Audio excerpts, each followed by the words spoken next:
Muito simpática, legal, mas é uma coisa um pouco menor, assim. Aí tô com uma vontade de perguntar uma coisa pra você, posso? Pode. Posso mesmo? Ele sempre tem vontade de perguntar. Pergunta. Eu tenho mesmo. Olha pra aquela lente ali que a gente, da verdade, abre o jogo comigo.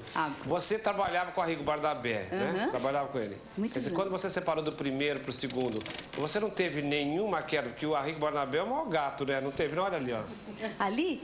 Não. As nocivas têm efeitos diversos sobre as pessoas. E quase nunca uma pessoa que sofre essas consequências sabe que está sendo vítima de ondas refletidas por aparelhos eletrônicos e elétricos, por redes de luz e até vindas do cosmos. E já está provado que muitos acidentes de carro acontecem em esquinas onde há cruzamentos de cabos de força. E por isso, a nossa pergunta de hoje é a seguinte: você acha que há energias que fazem mal às pessoas? Você já pode começar a telefonar. Se é do Rio, pode ligar para 221-1323. Se é de outros estados, liga para 021-221-8985. Vamos começar a saber o que os nossos convidados pensam das energias positivas e negativas. Vamos começar pelo cardiologista Walter Riff. Vou repetir a pergunta. O senhor acha que há energias que fazem mal às pessoas? Claro, tem inúmeras energias que fazem, inclusive até formas de energia que a gente não deve nem poder medir. Isso. E essas energias, de alguma forma, como devem incidir dentro do organismo, elas devem despolarizar alguma coisa, porque o organismo é uma coisa harmônica, né? Ou por através de produção de radicais livres, que são substâncias que deviam ser produzidas menos ou mais eliminadas mais rapidamente. O senhor está falando como cardiologista? Eu estou falando como médico, né? Como médico geral, né? E como cardiologista, pode dizer que como tudo, né? Toda a célula do organismo, recebendo uma forma de energia errada, deve alterar o organismo, né? Isso é verdade porque eu conheço dois caminhos de energia, deve ter mais. Um de um lado, outro do outro. A energia deve poder ir para um lado, deve poder ir para o outro, né? Se ela vai no caminho natural, as coisas se formam naturalmente.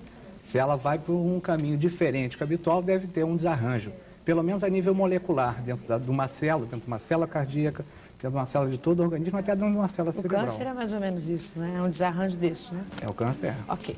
Obrigada, doutor Walter. Vamos ouvir agora a Tiziana Studas. Qual é a sua opinião, Tiziana? É só no que eu acredito na energia, né? A partir do momento que você acorda e a tua energia não está balanceada, não está legal, eu não acredito que as outras energias te sirvam, né, para a tua felicidade. Enfim, acho que é o lado mais humano da coisa. Eu acredito muito no teu, né, é o pensamento, é Deus, eu acho que tudo é energia positiva, negativa, a maneira como você sente as coisas, como você se relaciona.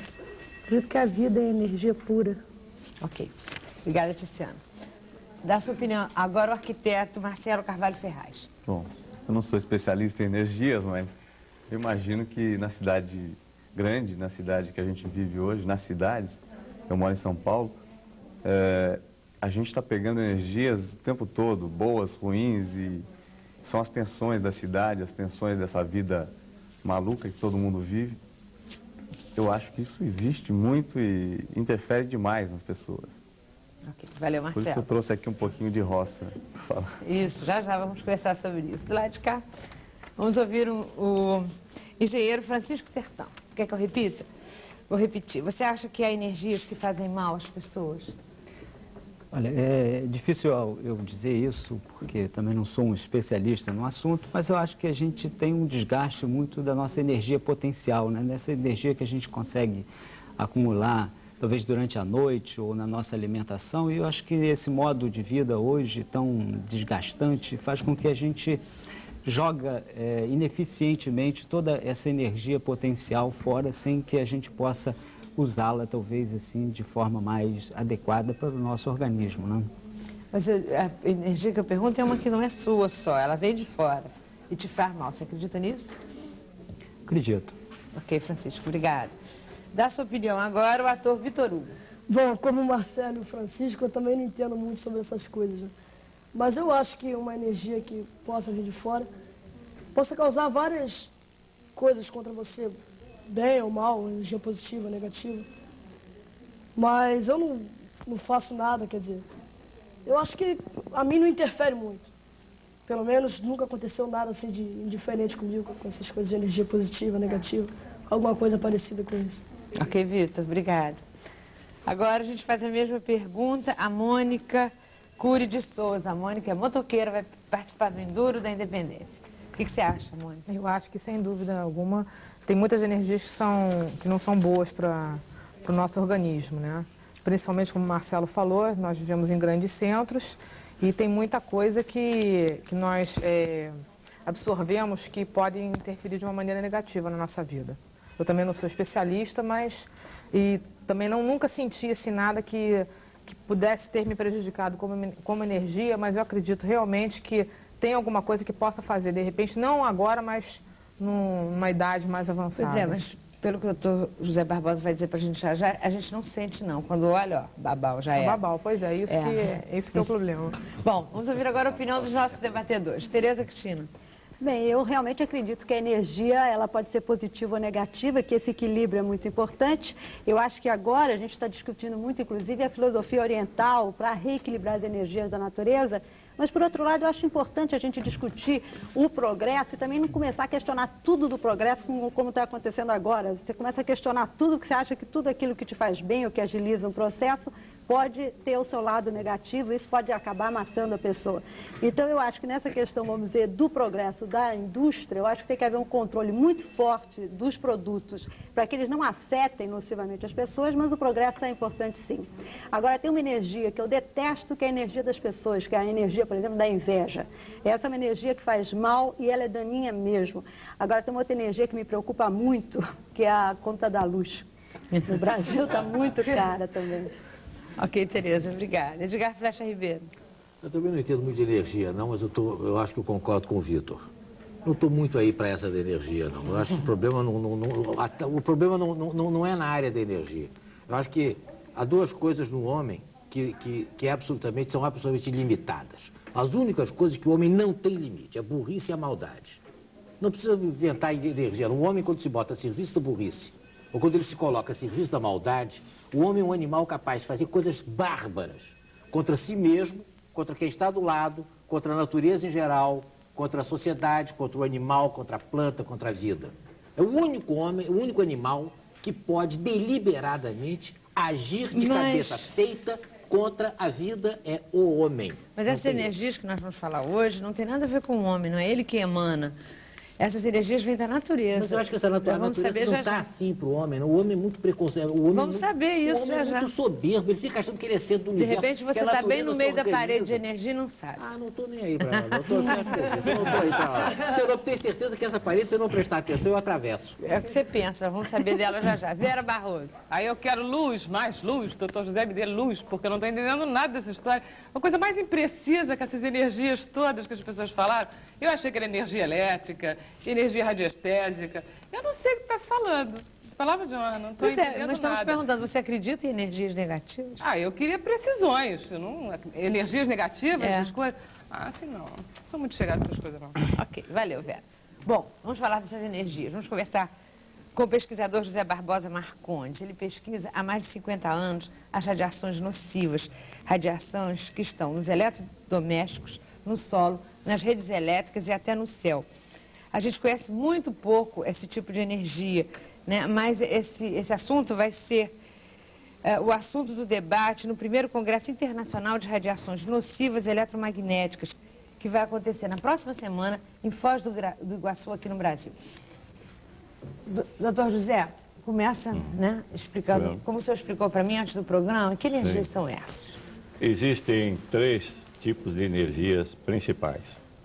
As geopatogênicas, que vêm do subsolo, que são os lençóis freáticos, os veios d'água. Existem as eletromagnéticas e as de Hartmann ou Curie. Hartmann porque o seu descobridor, um cientista médico também, que as descobriu e hoje o mundo todo conhece essas energias pelas pesquisas que foram feitas. Justamente para não haver uma margem de dúvida numa coisa tão séria, eu estou há 1 ano e meio localizando os maiores cientistas na área do mundo e convidei-os para vir ao Brasil, como Dubrov da Rússia, Alexander Lepirov da Rússia, dos Estados Unidos, o Dr. David Savitz, que fez pesquisas e estatística com um colosso de crianças, Da França, 2 cientistas, da Espanha, da Alemanha, o Iblack, os melhores na área, porque são pesquisas muito recentes e ainda desconhecidas. E devido à gravidade dessas radiações, é que eu procurei arregaçar as mangas e procurar difundir a nocividade dessas energias que estão em todos os lares, como estão aqui, e que são fáceis de serem detectadas e também evitadas da melhor forma possível, evitando moléstias incuráveis, como depois eu poderei falar melhor sobre essa matéria, mas eu gostaria de dar tempo para as pessoas. Eu queria que o senhor explicasse o que essas energias nos causam. Essa que vem dos veios da água, a outra que o senhor falou que são eletromagnéticas, sim, né? E essas de Hartmann. Bom, as eletromagnéticas, elas produzem uma infinidade de estados patológicos ou sintomas, porque no nosso cérebro nós fabricamos aproximadamente 120 elementos bioquímicos que são responsáveis para a produção de uma energia que percorre todos os neurônios. E quando existe uma interferência eletromagnética de fora, então há uma alteração no nosso sistema natural, aí provocando uma série de disfunções que serão mais graves quando há uma somatória com outras energias das quais eu já falei. E a de Hartmann? A de Hartmann são linhas de energias que envolve todo o globo terrestre, que tem uma espessura aproximadamente de 50 centímetros, e elas vão de 4,20 metros a 4,50 metros. Essas linhas, uma é positiva, a outra negativa, sempre existiram, mas só que está acontecendo o seguinte: essas linhas, através da interferência, que aqui no Rio, lamentavelmente, neste congresso, o ECO 92, não se falou em poluição eletromagnética, que é a mais grave das poluições, e então essas linhas de energias de Hartmann está havendo uma interferência junto com outras fontes criadas pelo homem, que são as fontes de radiações eletromagnéticas. Pois é, e o que acontece? Essas linhas de energias, quando passam por cima de uma cama ou um local de trabalho, essa pessoa vai ficar fatalmente com problemas seríssimos.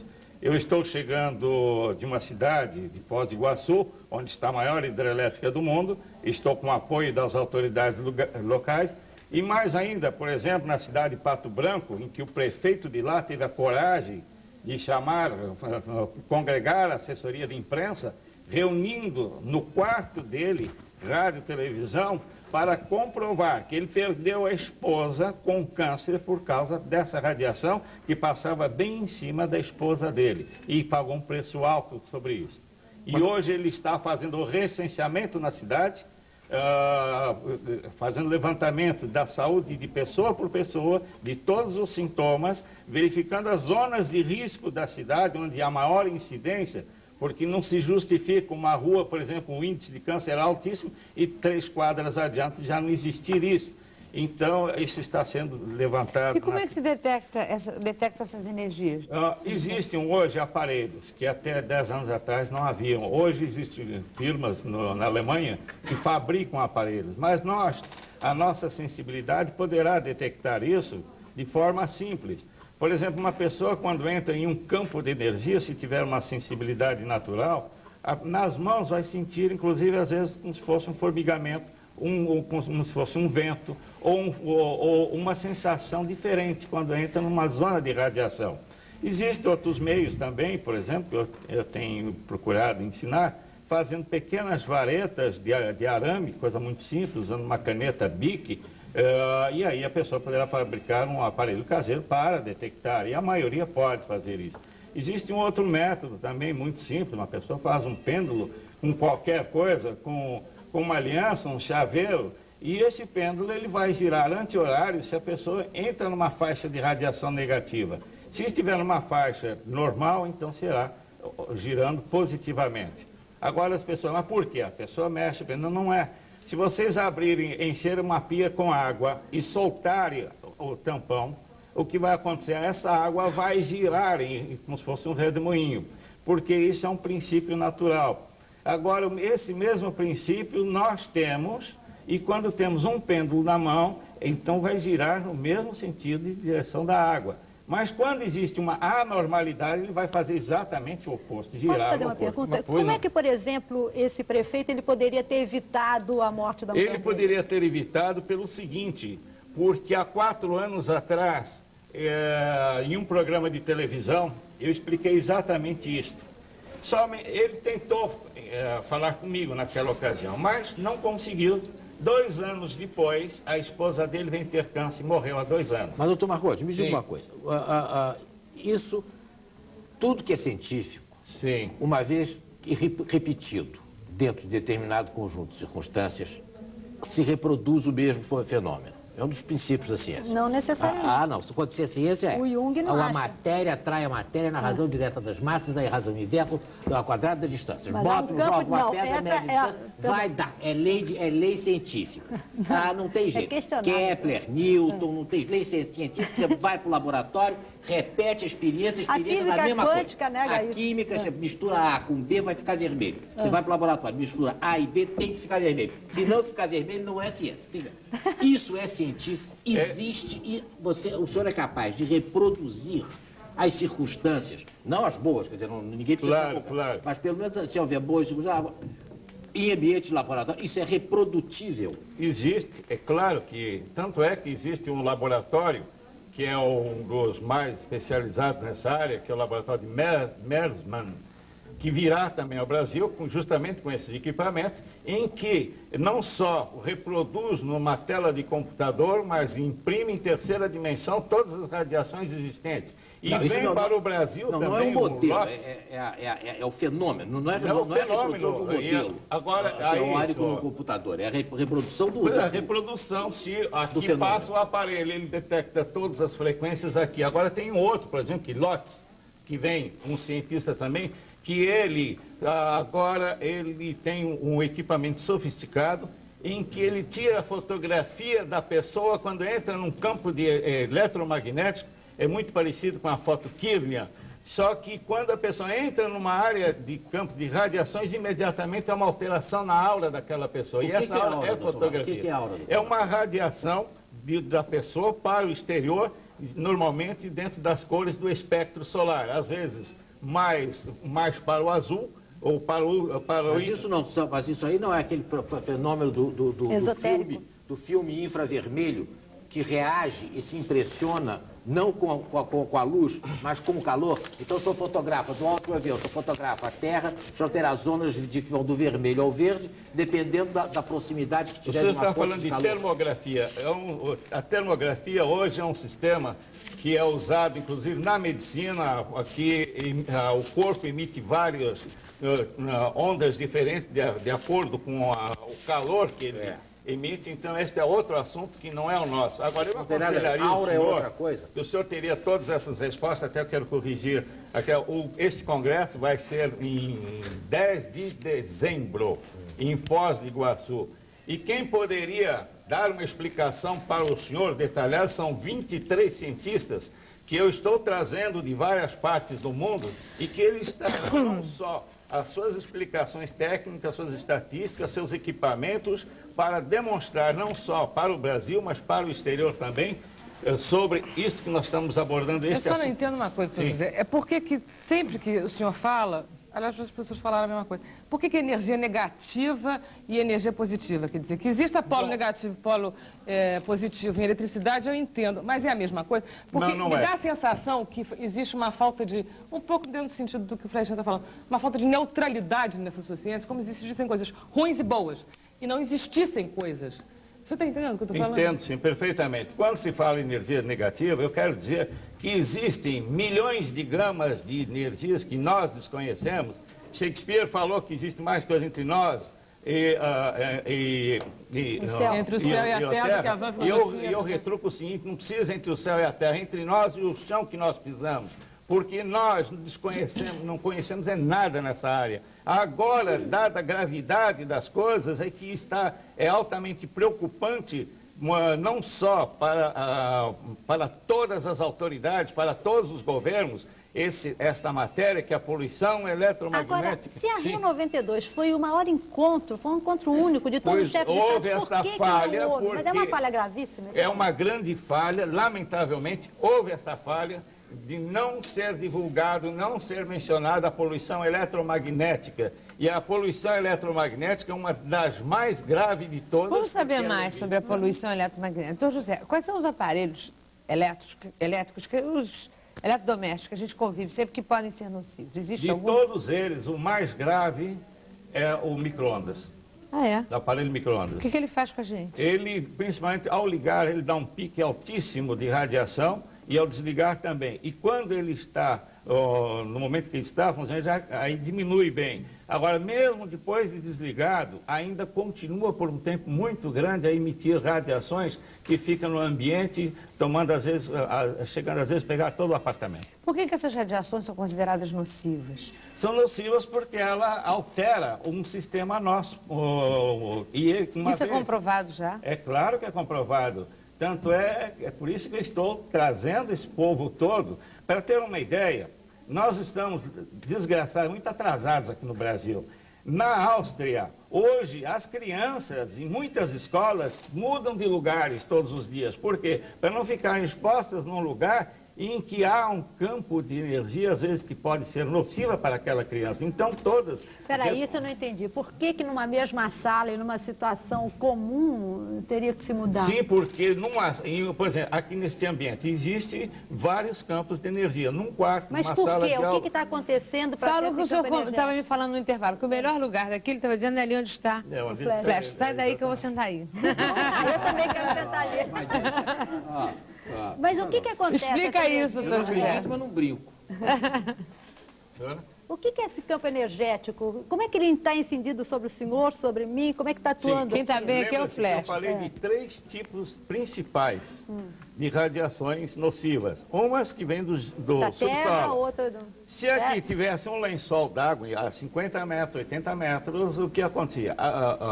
A água que está no subsolo ia entrar em ressonância com a água que nós temos no nosso organismo. Então, vai haver por um processo de ressonância da água que está no subsolo com o nosso processo, a água que nós temos no nosso organismo, dentro da sala.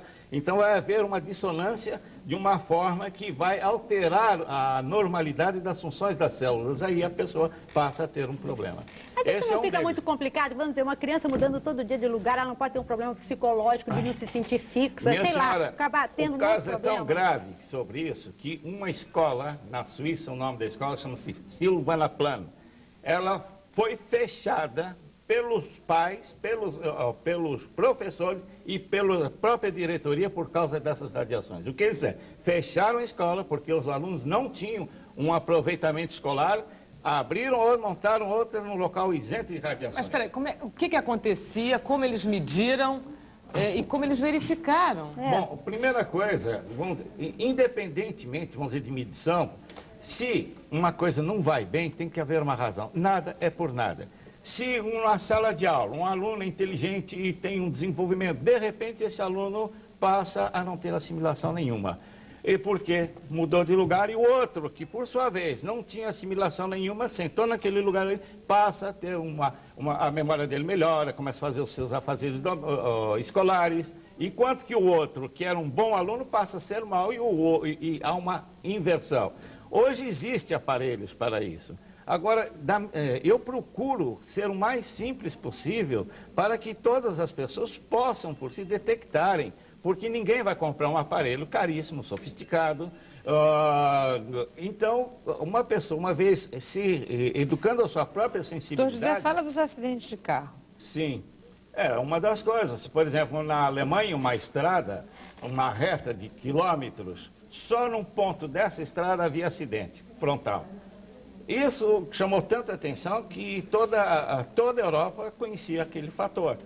Por quê? Porque justamente naquela reta, naquela extensão, havia um ponto em que havia um campo de energia altamente ruim. Então isso explicaria uma vez o Triângulo solucionado, das Bermudas. acabaram os acidentes. O Triângulo das Bermudas, por exemplo, esse também famoso lugar.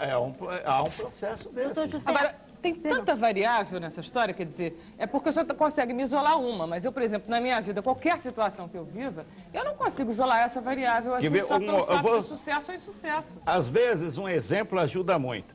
Eu estive, como falei há pouco, nessa cidade de Pato Branco, e uma jornalista que ouviu, a irmã dela, anos e anos, tinha um problema de ataques epiléticos e dor de cabeça.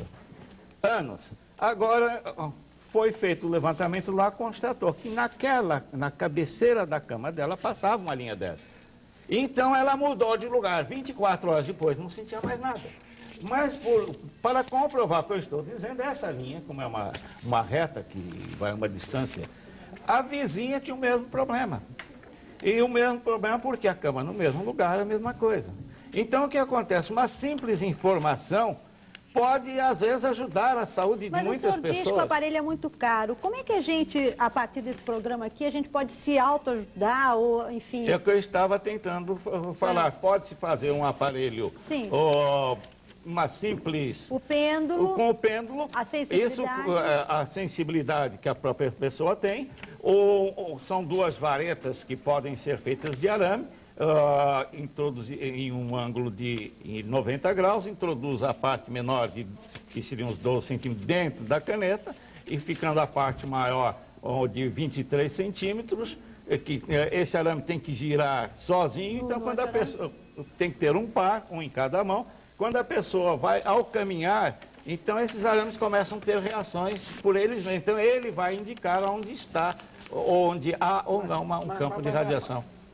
Mas, doutor José, quer dizer, nós vamos delegar ao arame Sim. a competência de estabelecer como é que deve se dirigir a vida da pessoa? O senhor me desculpe, eu tenho a impressão que, inclusive, o senhor está prejudicando muitas pessoas que poderiam aprender isso e encontrar essas radiações e resolver problemas que, às vezes, estão problemas de saúde e que poderia salvar vidas. Isso é um negócio sério. Sim, mas eu não estou então, agora o senhor, por exemplo, esse arame é uma forma simples, que ninguém tem que gastar dinheiro nenhum, qualquer pessoa pode fazer, o pêndulo qualquer um. Agora, uma pessoa, falando em termos técnicos, científicos, muito bem, vamos importar, quem vai importar um aparelho que faz a mesma coisa caríssimo? Tem os aparelhos. E virão para o Brasil. E virão fazer os testes. Essas radiações todas são medidas, aparecem em tela, em terceira dimensão. Então, quanto à parte científica, não há dúvida.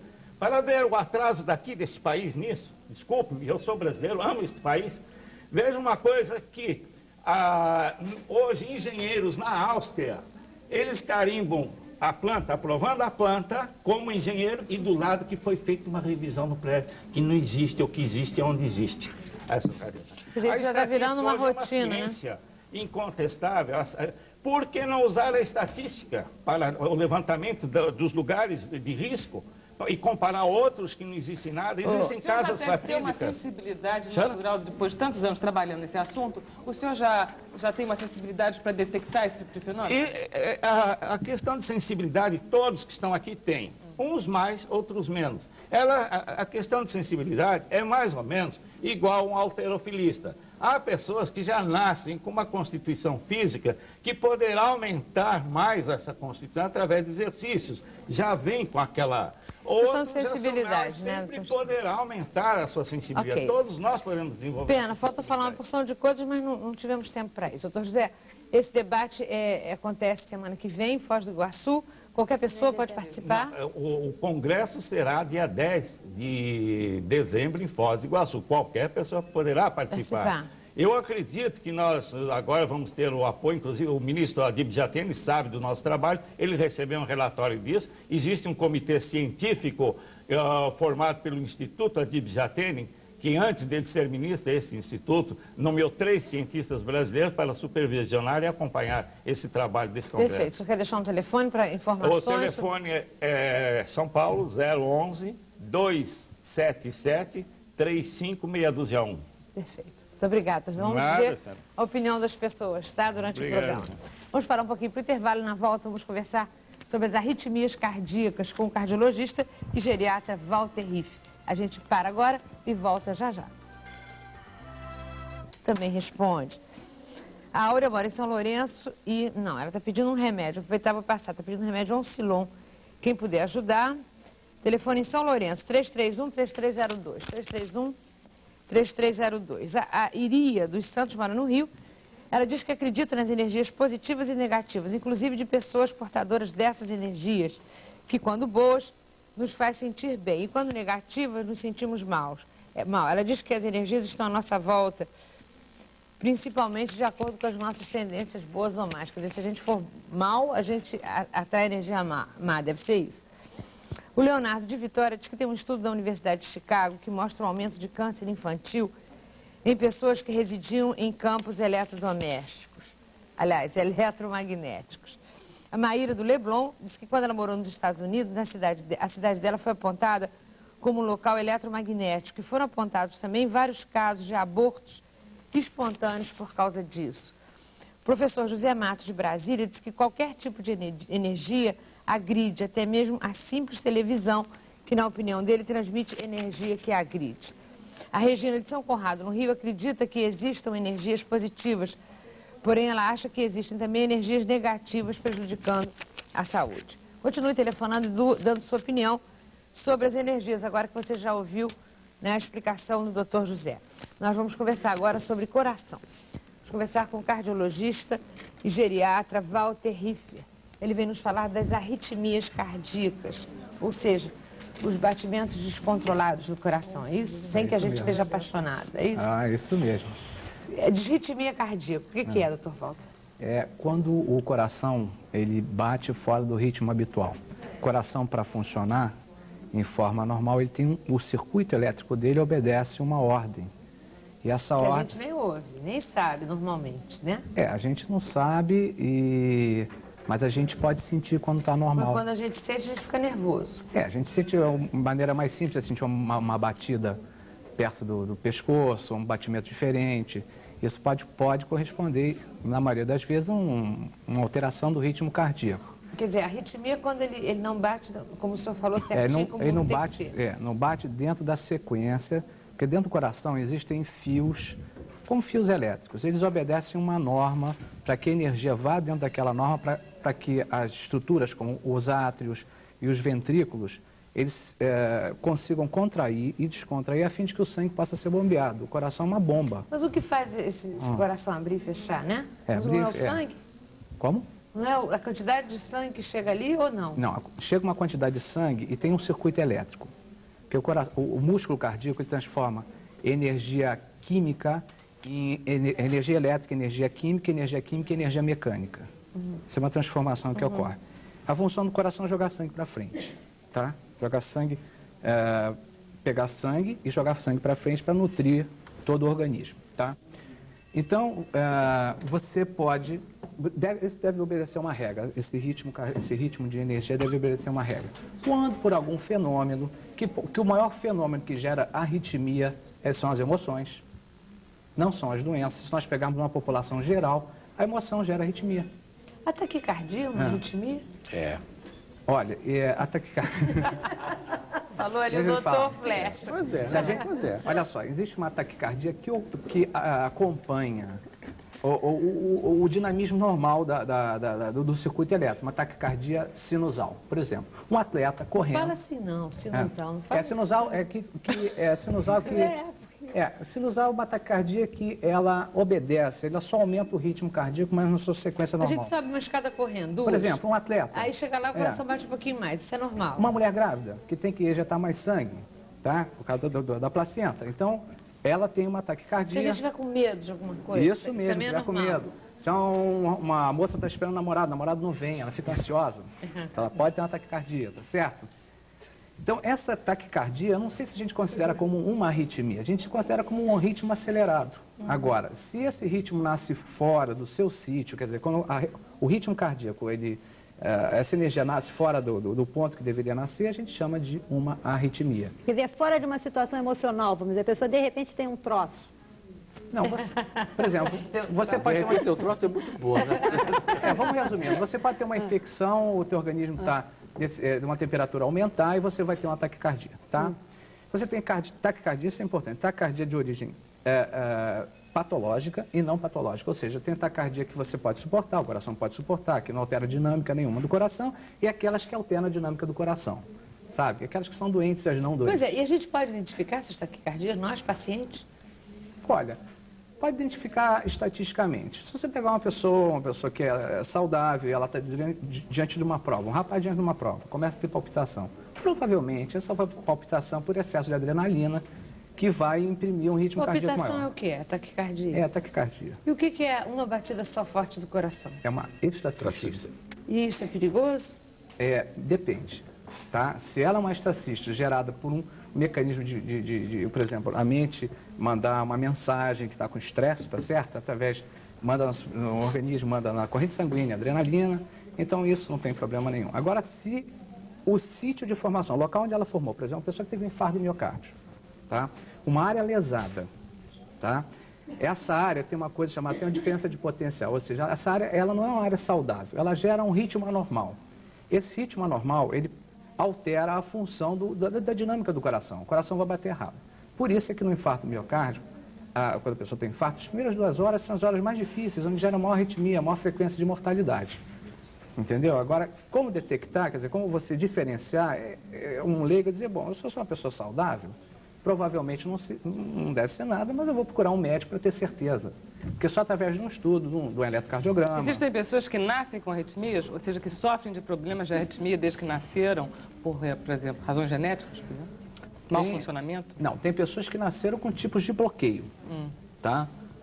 Tem arritmia, tem uma arritmia chamada fibrilação atrial, porque a pessoa é uma arritmia que... Culpado. Hã? Culpado. O que é culpado? Eu sou culpado de fibrilação atrial, eu tenho isso. Sim. Volta e meia. Pensei que você tivesse um filho com isso. Não, culpado. O que é isso? Fibrilação atrial é o seguinte, pode gerar um foco de energia no átrio que emite um estímulo a 300 vezes por minuto, emissão dessa energia, e tem um filtro abaixo que bate mais ou menos 150, que essa energia é filtrada, né? E bate irregular. O átrio começa a ser o formador de energia. Tem crianças que nascem... Mas isso mata, faz mal? Não, se o coração, por exemplo, fibrilação atrial, se o coração tem músculo bom, não mata.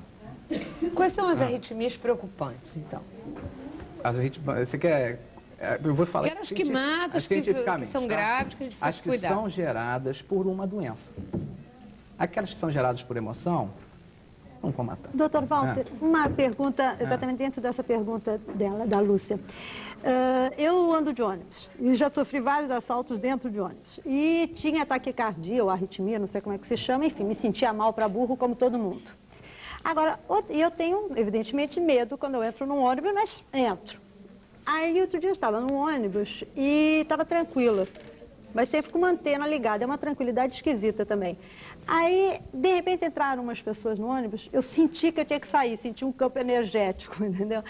E desci. Agora, eu me senti tão mal quando eu desci, porque aquele medo que eu senti me deu mais do que uma taquicardia, entendeu? Eu estou fazendo essa pergunta porque eu acredito que muitos telespectadores vivam esse desgaste de cidade violenta que nós estamos vivendo. Foi mais do que uma taquicardia, foi mais do que uma coisa normal. Foi associada a uma tristeza, a um cansaço profundo. Isso aqui, vou pegar o leão, tá? O que é leão? Leão, animal leão, tá? O leão, né? Aquele outro leão é muito pior. Pode falar esse leão também, o leão do imposto de renda. Vamos pegar os 2 leões, tá? O leão, quando ele vê uma presa, o que ele faz? Ele levanta a juba, tá?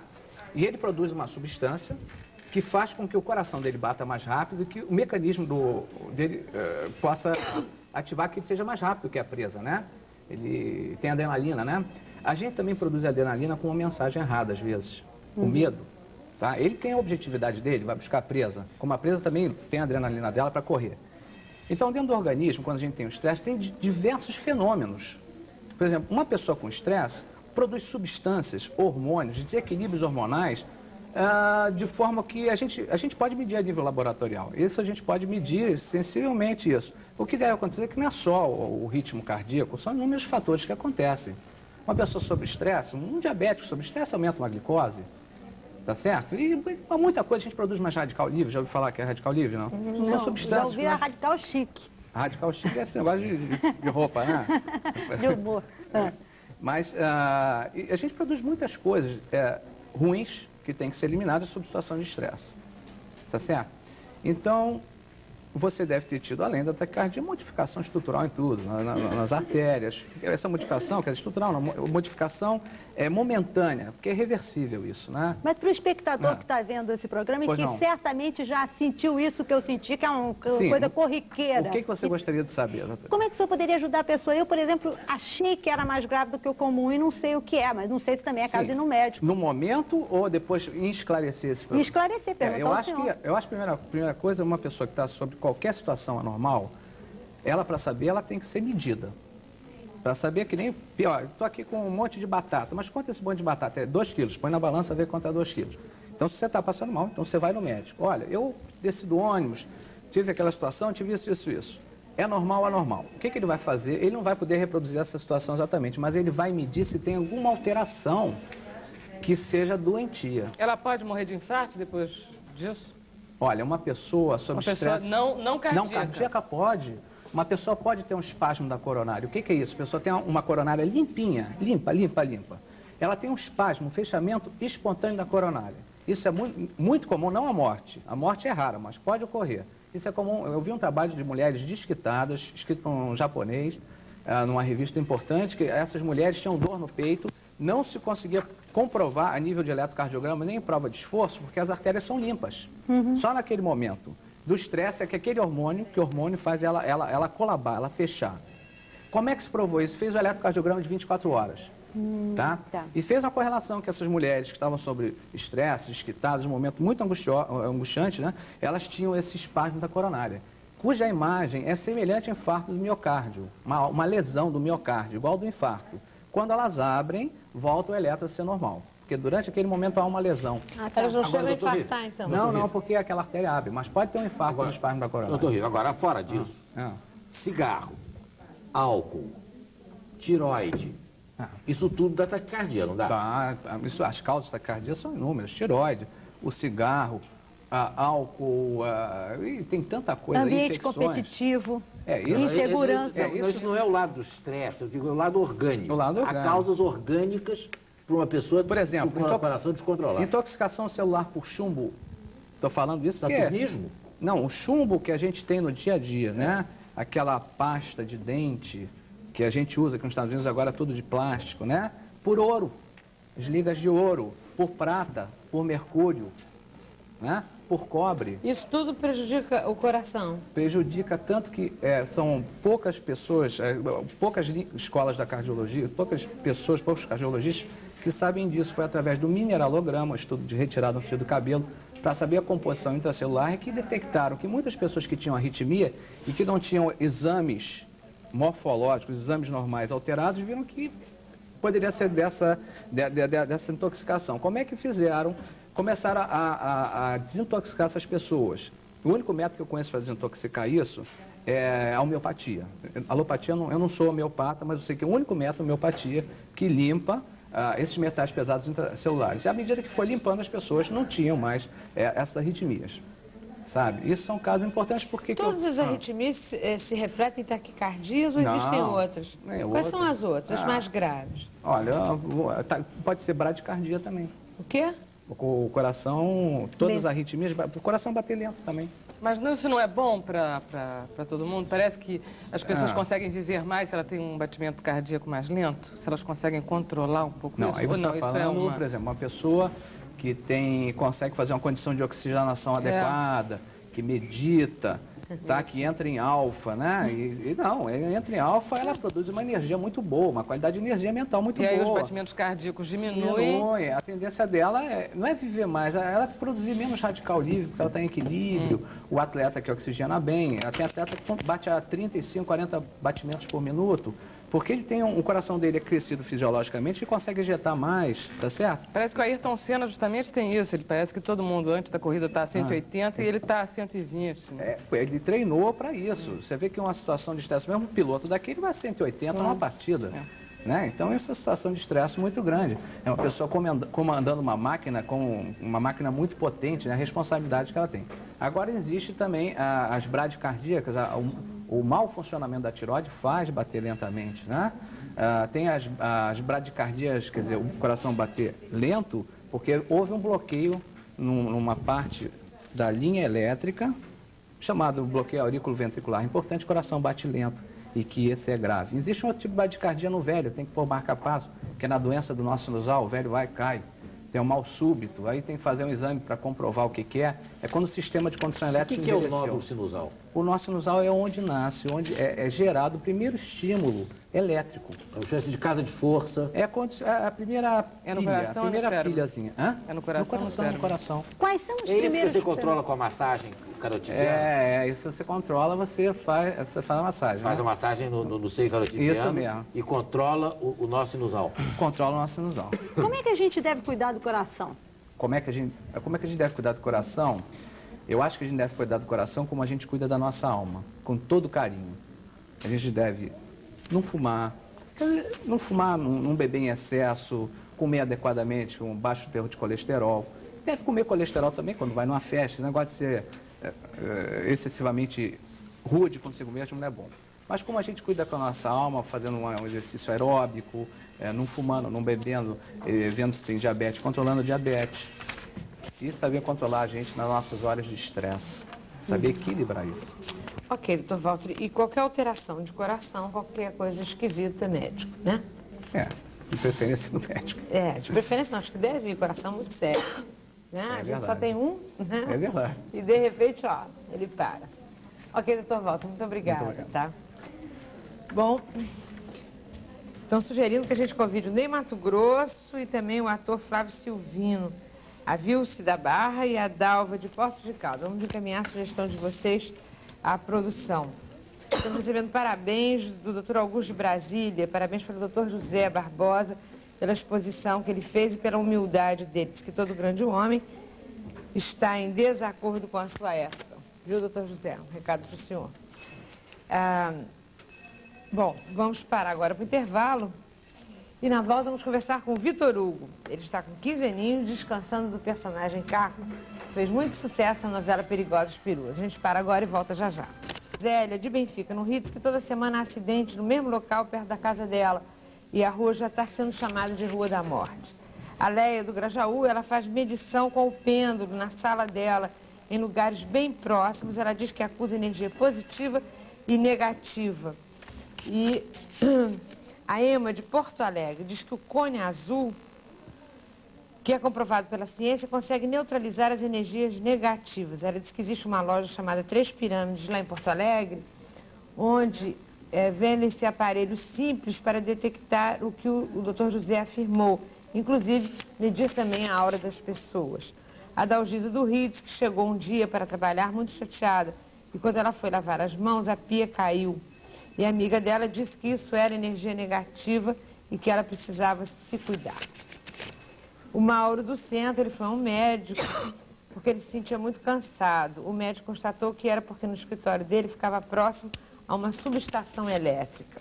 A Ana, de Curitiba, disse que teve um vizinho que morreu de repente. Os médicos não descobriram a causa da doença. E ele trabalhava como radioamador.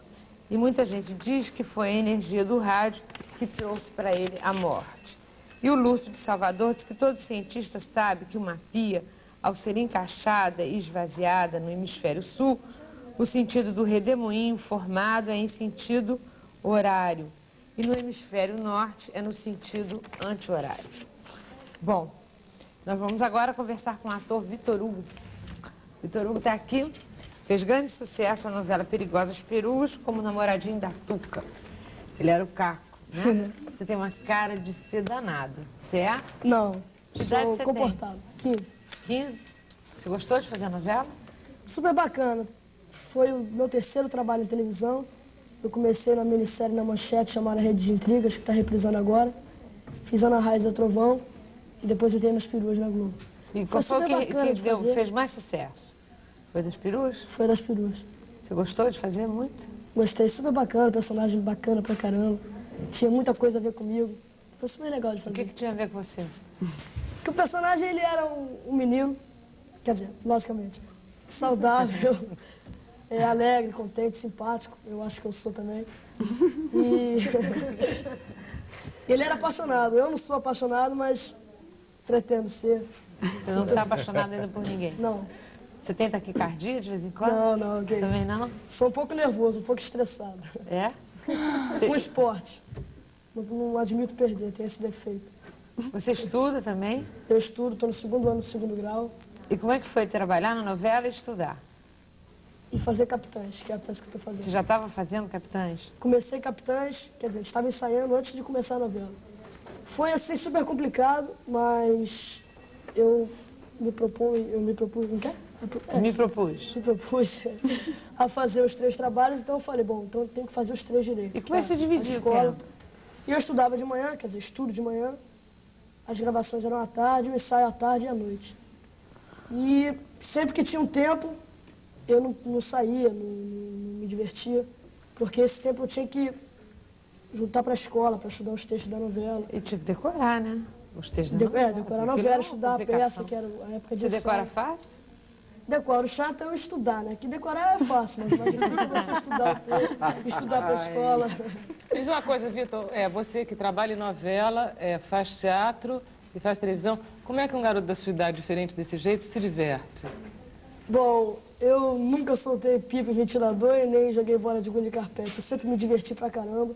E me divirto ainda hoje, sempre que eu tenho um tempo. É chato porque você fica trabalhando demais, quer dizer... Mas o que é se divertir? É jogar bola? Não necessariamente. Tem várias coisas. Você vai a uma discoteca, você anda a cavalo, você joga um futebol. Tudo pra mim é muito importante. Você tem turma de rua? Como é que é a sua vida social? Eu tenho muitos amigos. No colégio. Na escola. Você é paquerado? Sou bastante. As meninas te paqueram? Bastante. De que idade? De 13 a 16 anos. Como é que é a paquera de uma menina de 13? Ela chega e... Como é que é?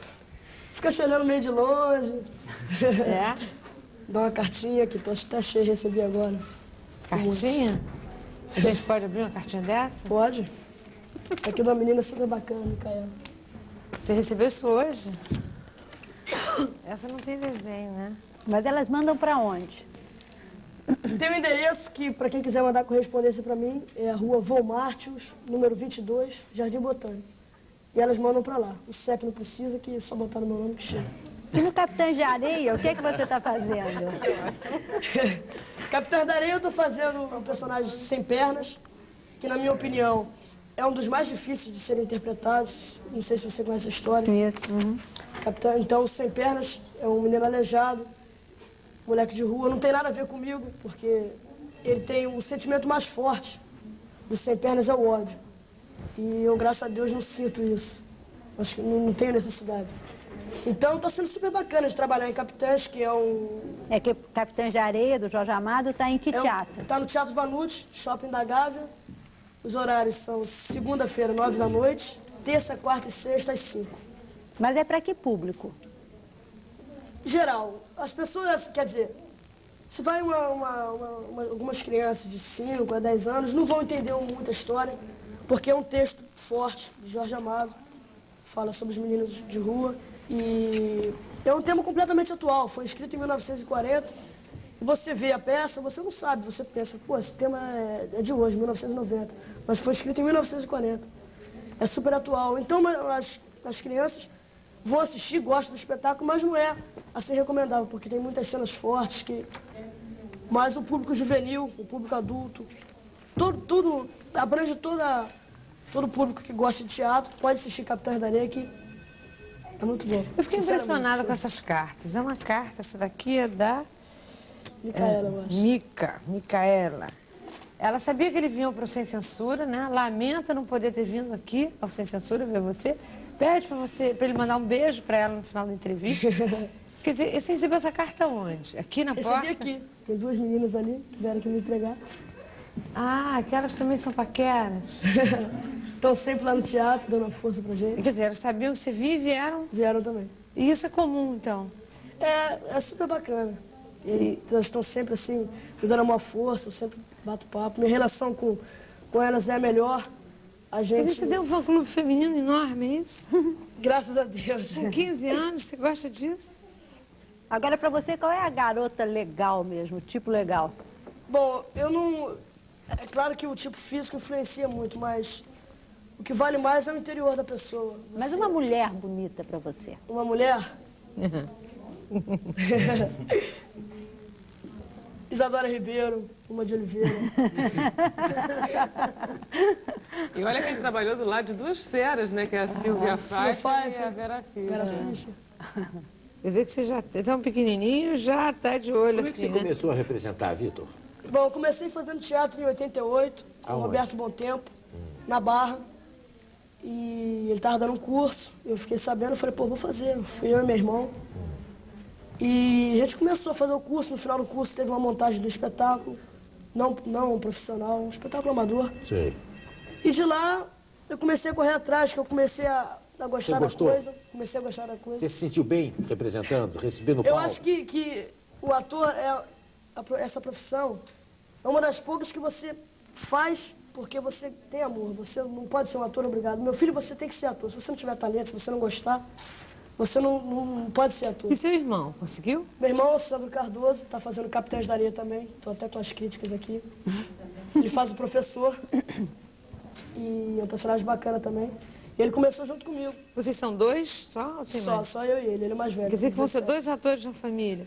Sua mãe gosta disso, dessa ideia? Minha mãe dá uma força para ali sentada também, assistindo a gente. Tá ali.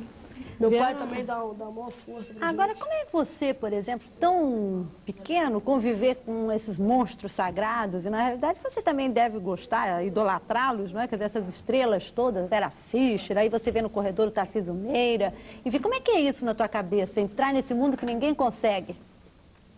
Bom, é super bacana você conhecer pessoas novas e você representar ao lado de pessoas conhecidas. Famosas.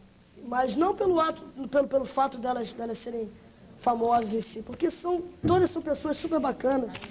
E você conhece, você tem uma imagem dessas pessoas que você acha que elas são super bacanas, super simpáticas, e quando você vai trabalhar você vê que é isso mesmo. Elas são carinhosas com as crianças? São super gente boa. Quer dizer... São pacientes com os principiantes? São. Então dão uma força legal pra gente. Eu sou principiante, pude perceber isso. Ô, Vitor, no Capitães da Areia, o seu irmão trabalha com você, né? Em novela, você já trabalhou com ele em televisão, alguma coisa? Não. Ele tá correndo atrás. E como é que é em casa? Como é que vocês dois em casa? Tem alguma coisa de...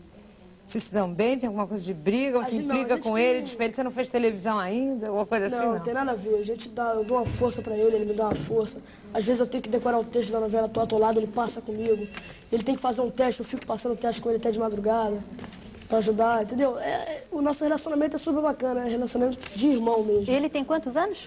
17. Agora, isso que eu queria saber, a adolescência é um período que todo mundo diz que é um mal necessário, porque é um período de passagem onde a gente questiona tudo, enfim, a gente fica meio instável. Como é que é isso? Como é que você está passando isso? Bom, eu entrei agora na adolescência, né? Eu ainda estava na infância, ainda curto a infância, que eu acho que a gente só tem uma, a gente tem que aproveitar. Mas eu não estou me sentindo rebelde ainda na adolescência. Eu acho que quem convive comigo não acha isso também. Eu não procurei não mudar. Tenho a humildade como base de tudo. Estou tentando ser humilde, mais humilde possível. Não sei se eu estou conseguindo, mas eu tento. Então, a adolescência para mim está sendo... Quer dizer, agora que eu entrei, está sendo super bacana. E o que você atribui o fato de você ter um fã-clube tão grande? Se você mal começou, né? Bom, eu acho que... São seus olhos verdes? Não, modéstia à parte, eu acho que é pela minha simpatia. Modéstia à parte. Porque acaba a peça, eu saio do teatro, sento lá fora no banco, converso com todo mundo, a gente tira foto. Nós vamos pro restaurante Raul e Pizzaria da Barra, que é quem apoia os Capitães da Areia. Toda quarta-feira o elenco vai jantar lá. Queria até aproveitar para mandar um beijão pro Dani, pra Bia e pro Kiko, que devem estar me assistindo. E a gente vai jantar lá e as meninas todas vão pra lá. Ontem o restaurante estava lotado de gente e eu não jantei. Eu fiquei passando de mesa em mesa, a gente conversa, eu janto na mesa das pessoas que eu não conheço, porque é bacana você conhecer novas pessoas e fazer novas amizades. E as pessoas gostam de você, querendo estar sendo controlado. Peixe. Quando você acabar o colégio, você vai entrar por essa carreira de ator ou você vai fazer uma outra coisa? Não, eu pretendo ser ator, estou batalhando para isso. Consegui uma vitória agora, que é... Estou trabalhando em Capitães da Areia, são duas, né? Capitães da Areia, interpretando Sem Pernas, um texto de Jorge Amado. E estou fazendo o curso do Sérgio Brito, que é um AS, né? E o curso era a partir de 16 anos. E ele foi ver a peça, eu pedi para ele, pô, deixa eu fazer não sei o quê. Mas não dava porque tinham 20 vagas e já tinham 150 pessoas inscritas. Mas eu fiquei sabendo do teste, eu fui fazer o teste, eu e meu irmão. E a gente passou, a gente está fazendo curso com o Sérgio agora. Legal. Então convida todo mundo para ver você, né? Capitã de Areia. Capitã da Areia, Teatro Vanucci, Shopping da Gávea. Segundas-feiras, 9 horas, terça, quarta e sexta, às 5 da tarde. Tem que mandar beijo para a Micaela. Um beijo para a Micaela, para Martina, Gabriela, Bianca.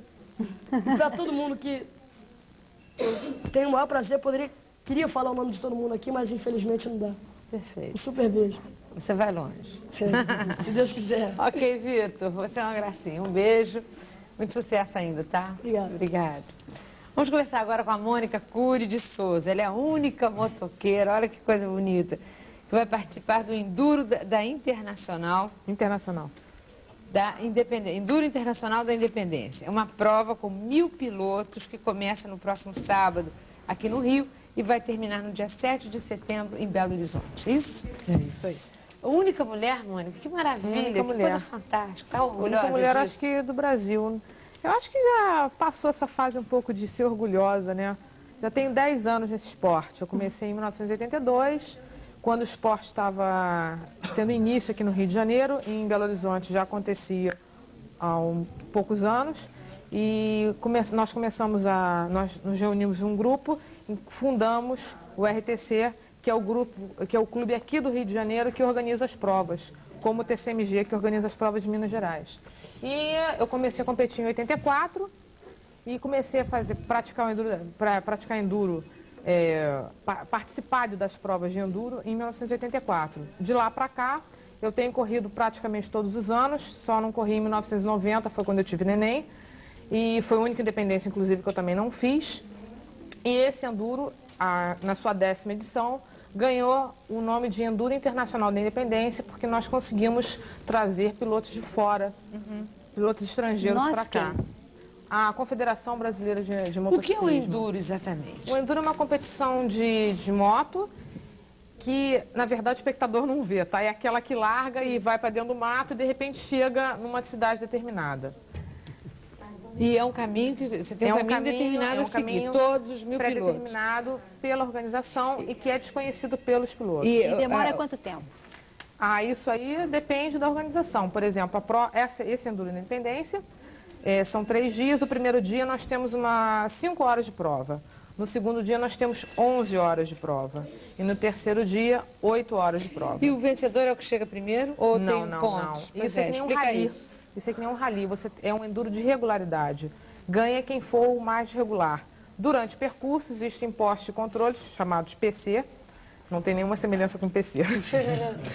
E ele tem exatamente o tempo ideal do piloto. Se você atrasar ou adiantar, você está automaticamente perdendo ponto. E quanto mais ponto você perde, pior para você. Ganha quem perder menos ponto, ou seja, quem ficar mais, quem se manter no tempo que a organização determina. Como é que você, piloto, controla isso? Por um computador de bordo. Na moto você tem isso? Tem. Quer dizer, eu controlo por um computador, tá? Mas isso já é uma coisa bem moderna. No início, a gente controlava, a gente chamava de caixinha de média. Era um papelzinho enrolado em que dizia, a cada minuto que você está andando, quantos metros você deveria percorrer, você olhando no velocímetro da moto. Isso aí foi evoluiu para o relógio, nós descobrimos um relógio japonês que conseguia fazer a navegação. E até chegar hoje a nível de computador. É realmente um computador da Sharp, um mini computador, que tem um programa em que facilita com que você saiba quantos metros por minuto, quantos metros por segundo você tem que você tá andando. Então, no teu odômetro te diz a tua quilometragem. E no trajeto você tem? Você tem uma planilha, tá? São várias folhas e que tem símbolos que te diz a cada quantos metros você tem que entrar para a direita, à esquerda, subir barranco, descer numa pedra, entrar num rio, atravessar uma ponte. Mas não é complicado você ficar lendo e dirigindo? É complicado, mas por isso tudo é a prática, né? Principalmente o que você faz, você lê, você olha para o velocímetro, você olha para o computador e você olha para o chão, num terreno que você não conhece, numa velocidade normalmente alta, e independente de chuva, sol, poeira, se é pedra, subindo ou descendo. Quer dizer, então, quando você vai participar do Enduro, você recebe O que você deve fazer, a velocidade que você deve andar, é como se você tivesse recebido o tempo que você deve gastar, tudo. Tudo. E você tem apenas que cumprir isso, que apenas é brincadeira, né? Você recebe isso na hora que você vai sair ou você tem um Hoje tempinho? em dia, há cerca de coisa de um ano para cá, a gente conseguiu implantar um sistema que funcionasse com que a gente conseguisse receber essa planilha um dia antes, para que ela fosse toda inserida no computador, tá? Para facilitar um pouco a vida. Inclusive já existem odômetros digitais que você também pode inserir os dados, porque no Enduro você zera na tua quilometragem e você anda, o primeiro trecho da prova pode ter 12 quilômetros, aí você zera de novo, depois você vai ter mais 1 quilômetro. Isso depende da organização da prova. Então, se você ainda, inclusive, tiver esse odômetro digital, ele vai zerar automaticamente no horário, na hora certa para você. Isso se você não errar. Pode acontecer de errar também. Quem é o campeão de Enduro aqui? Daqui do Rio, nós estamos fazendo um campeonato. Existe campeonato carioca, existe campeonato mineiro, existe campeonato brasileiro. Quem está liderando o campeonato carioca é o Laerte Maza. Quem está liderando o campeonato brasileiro, se não me engano, é o Guilherme Campos. E que também está liderando o mineiro. Quer dizer, você está falando de provas de enduro só. Provas de enduro. Existem muitas no Brasil? Existem, bastante. Nós do RTC, que eu também faço parte da diretoria do clube. Repete o que é RTC? Rio Trail Clube. É o clube do Rio de Janeiro que organiza as provas, tá? O Enduro da Independência está sendo organizado pelo TCMG, que é o clube de Minas Gerais. O RTC está organizando esse ano 11 das 18 etapas do Campeonato Carioca de Enduro. Agora, então, é uma prova que reúne perícia, capacidade de cálculo, competência no volante. E resistência, né? Resistência, porque o enduro vem do endurance. O endurance quer dizer resistência. É uma prova de resistência. E você não gostou que a Lúcia estava falando que você é motoqueira? Você não gostou disso por quê? É porque motoqueira, a gente associa motoqueira àqueles caras que usavam aqueles casacos de couro, andavam na rua, fazendo aquelas barbaridades. Eu sou motociclista, eu sou praticante de enduro. Isso que eu queria perguntar para você, motociclista. Mônica, você é a única brasileira, faz há 10 anos, não é? Quer dizer, é casado também com um motociclista. Né? Como é que é? Porque para nós leigos desse esporte, é uma coisa tão perigosa, e a gente imaginar uma família, você com uma filhinha, como é que você parte para um filhinho? Como é que você parte para um enduro, que você recebe o mapa na véspera, vai sofrer, vamos dizer, uma série de pressões? Como é que é na tua cabeça todos esses riscos? Olha, logicamente que existem riscos, mas não são tão grandes quanto de andar de moto na rua. Hoje em dia, andar de moto na rua é quase que um suicídio, tá? Você anda de moto na rua? Não ando de moto na rua. Já andei, mas andava assim, esporadicamente, para cumprir um pequeno trajeto, ir a algum lugar, mas não pelo prazer simplesmente de circular, de andar de moto na rua. E hoje em dia, com a falta de sinalização, com o desrespeito dos motoristas, com buracos na rua, isso torna fica cada vez mais difícil você andar de moto na rua. Agora, andar de moto no mato significa você estar bem equipado, estar com uma boa moto, estar em boas condições, você está com bota, capacete, colete. Logicamente, para tudo existe um perigo, tá? Como é que a tua mãe fica no dia? A minha mãe acho que já ficou, acho que hoje em dia ela não fica de jeito nenhum. Ela já ficou há 10 anos atrás, ela ficava. Mônica, você entrou nisso, Mônica? O Caio Prado morreu no enduro, não foi? Aquele editor de São Paulo. O Caio Prado morreu. No enduro? Uma prova de enduro, em São Paulo. Não foi prova, não. Foi passeio. Foi passeio. Mas foi uma fatalidade, tá? Enfiou a roda dianteira da moto no mata-burro, a moto ficou presa, ele caiu e estava sem capacete. Estava sem capacete. Agora, sem capacete como é que você entrou né? nisso, hein? Me explica aí, como é que alguém entra no negócio? Bom, porque você tem que enfrentar chuva, lama, buraco, morro, bicho. sobe, desce, faz conta. Olha só, em 1982, eu já estava com meu marido namorando ele há 4 anos. E ele descobriu esse novo esporte que estava sendo introduzido aqui, que era o trail. Era a gente fazia trilha, tá? Praticar o trail. Então ele pegou a minha moto, eu tinha uma moto de trilha, tinha uma moto de rua, e começou a passear com os amigos no meio do mato e se inscreveu para a primeira prova. Nós fomos, eu achei super interessante, que era uma coisa nova, né? E ele comprou uma outra moto, nós começamos a andar, o grupinho, começamos fim de semana, passear, Jacarepaguá, Teresópolis, Petrópolis. E até que eu falei, bom, eu acho que... Aí ele começou realmente a gostar do negócio, partiu realmente para as competições. Nós fundamos o RTC, aí comecei a me envolver com organização de prova, ajudar, procurar patrocínio. E todas as provas eu ia treinar junto, só que eu não sentia condição de ainda conseguir concluir uma prova. Tanto é que eu demorei quase que 1 ano e meio para me inscrever na primeira prova, que foi um fracasso, eu não passei dos 10 primeiros metros. Tomei um tombo, quebrei tudo da moto, a moto não andou mais. Foi horrível. Quer dizer, tem coisas assim tristes, mas... E como é que é a sensação de você estar assim, de repente você faz uma curva, um enorme lodaçal na sua frente, você tem que atravessar, você atravessa aquilo. Tem que atravessar. Aí você entra naquilo... Você olha para aquilo e diz assim, bom, se você não tem condição de passar sozinha, muitas pessoas também não têm, tá? Você não adianta você chegar e dizer, sai da frente que eu vou passar, que na maioria das vezes você não passa, fica ali, fica mais tempo do que o outro. Então é sair, ir lá ajudar o companheiro e ele te ajudar e você ajudar o outro e assim por diante. É permitido ajuda mútua no enduro? Agora você chega a uma cidade... Você é uma boa... Desculpa. Não, perdão, pergunta você. Não, se você é considerado uma boa motociclista, você tem bons resultados? Tenho. Olha só, a diferença é que não existe uma categoria feminina, tá? Eu corro junto com todos os homens, com as mesmas médias, com o mesmo percurso, tudo igual. E a maior vitória para mim, eu sempre digo isso, porque eu gosto do esporte em si. A maior vitória para mim é completar uma prova, tá? No caso, especificamente até do Enduro da Independência, que é um enduro muito grande. Por que não tem outras mulheres nesse enduro? Porque até existiram, no passado existiram, mas não conseguiram. Fizeram uma prova, nesse dia choveu muito, a prova foi muito difícil, caiu, machucou, desistiu, não veio. Na prova seguinte não apareceu mais ninguém. Aí depois aparece outra, bom, com isso eu assisti muitas entrarem, chegarem e desistirem. Ô, Mônica, você vai quando? O Enduro começa no sábado, tá? Saída do Barra Shopping. Vai ter uma largada promocional. Nós vamos percorrer a orla marítima até o Marco Zero da Rio Petrópolis. E de lá, oficialmente, começa a prova, que vai ter pernoite no primeiro dia para Petrópolis, no segundo dia para Barbacena, com a chegada mais ou menos às 4 horas da tarde, horário previsto do primeiro piloto, em Belo Horizonte, no BH Shopping. Seu marido também vai? Meu marido também vai, então na categoria acima. Né? Só que ele vai na categoria acima, né? Ele tem uma... Ele tem uma outra categoria. Mas de qualquer jeito tem alguém por ali. Ah, tem, claro, ótimo, né? Tem carro de apoio. Okay, vai ser uma grande festa. Vamos torcer por você, né? Muito Quem obrigada. sabe você é campeã desse enduro, né? Não, pra mim, o que importa é realmente chegar. Isso aí. Mas para nós, a gente quer que você seja campeã, ok? Obrigada. Boa sorte. O Sindicato dos Artistas está avisando que está oferecendo mais um serviço aos seus associados. É a aposentadoria.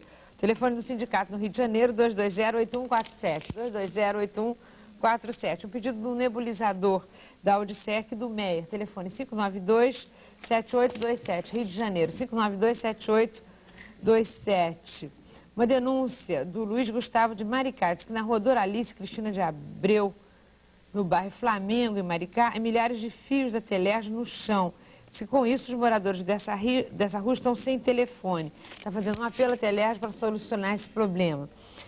Hoje, às 6 da noite, o Clube Militar do Rio vai inaugurar uma exposição de artistas cariocas, que pode ser vista até o dia 11. A Laíde da Lagoa diz que os moradores da rua Resedá, na Lagoa, aqui no Rio, estão pedindo providências para 2 enormes árvores que estão rachando e forçando os muros da casa número 17. É um recado para Parques e Jardins. A América da Gávea gostaria de ganhar um carrinho de bebê para um menino de 6 anos que não anda nem fala. Ele só fica no chão. Se alguém puder ajudar, o telefone da América é 274-3283. Rio de Janeiro, 274-3283. 2 pedidos de remédio. Sorvector, da Sueli de Higienópolis, telefone 270-4618. 270-4618. E o outro é Zoeran, 8 miligramas. Quem pede é Ieda de Salvador. Atenção, pessoal de Salvador. Se puder ajudar a Ieda, telefone aí de Salvador, 232-1719. 232-1719, Salvador. Intervalo agora e na volta vamos conversar com o arquiteto mineiro Marcelo Carvalho Ferraz. Ele vai nos falar do livro